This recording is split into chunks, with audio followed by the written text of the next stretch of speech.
หูทันอายหักน้องนางเพียงใดฟ้าเท่านั้นเห็นในหั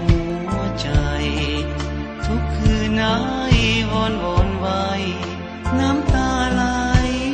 นอง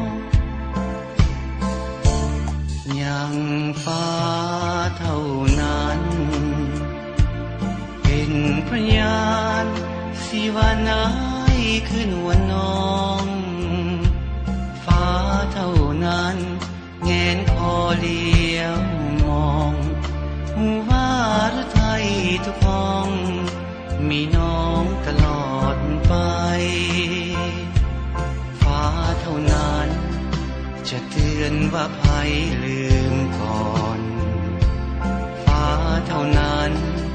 จะหลอนเมื่อตอนหา